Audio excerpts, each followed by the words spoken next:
Prabowo Sandi, pengkhianat demokrasi. Setelah 2 kali konpres tanpa Sandiaga, akhirnya Prabowo sadar bahwa kehadiran Sandiaga sangatlah penting. Sandi bukan sekedar pemanis panggung, dia adalah orang yang punya banyak strategi. Bahkan beberapa kali Sandiaga dijadikan tameng untuk menghadapi Jokowi karena pertanyaan-pertanyaan kekinian sangat sekali tidak dikuasai oleh Prabowo. Semalam Sandi tampil mendampingi Prabowo. Dari raut wajahnya terlihat begitu lesu, marah atau tidak percaya diri. Bisa karena sakit, bisa juga karena datang secara terpaksa.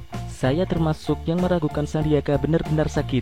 Dia sering mengklaim sudah berkunjung ke 1.500 titik di seluruh wilayah di Indonesia. Kampanyenya selalu energik dan rutin lari pagi. Bagaimana bisa dia sakit? Ya, bisa sajalah. Orang sakit kan gak kenal waktu. Ya memang, tapi kalau sakit sehari besoknya sembuh, apa ia sakit serius? Kalau sakitnya tidak serius, sakit ringan, kenapa sampai tidak mendampingi Prabowo di momen penting mendeklarasikan kemenangan? Tentu cerita-cerita lucu di balik kejadian ini hanya Tuhan dan mereka saja yang tahu.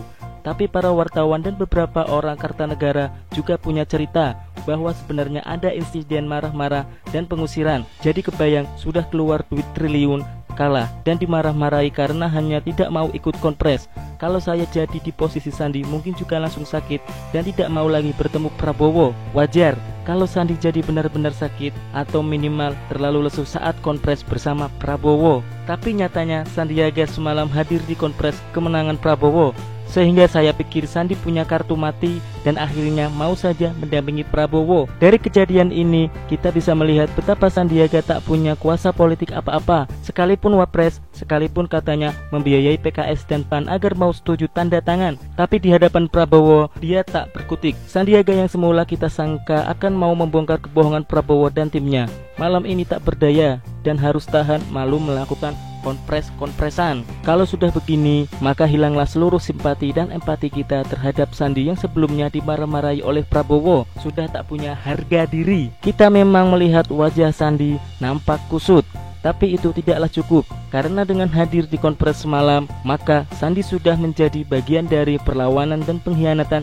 demokrasi. Prabowo dan Sandiaga bersama aktor-aktor busuk penebar hoax dan propaganda yang semalam hadir bersama akan dicatat sejarah sebagai pengkhianat demokrasi. Mereka dengan angkuh dan sombongnya mengklaim mereka berdasarkan real count, padahal yang punya otoritas untuk menghitung dan mengumumkan real count hanyalah KPU. Maka ketika Prabowo menyatakan menang berdasarkan real count internal, ini jelas-jelas bertujuan melakukan provokasi dan mengklaim kemenangan secara sepihak. Di saat SBY dan Demokrat menyatakan menarik diri dari BPN Prabowo karena mencium gelagat licik dan ingin menciptakan kerusuhan, Sandiaga yang sebelumnya sudah menjauh dari Prabowo kini merapat lagi. Jelas ada negosiasi, jelas ada catatan panjang. Tapi untuk alasan apapun, ketika Sandi sudah bergabung dengan Prabowo seperti semalam, publik akan menilai bahwa dia pun sudah selesai di mata masyarakat.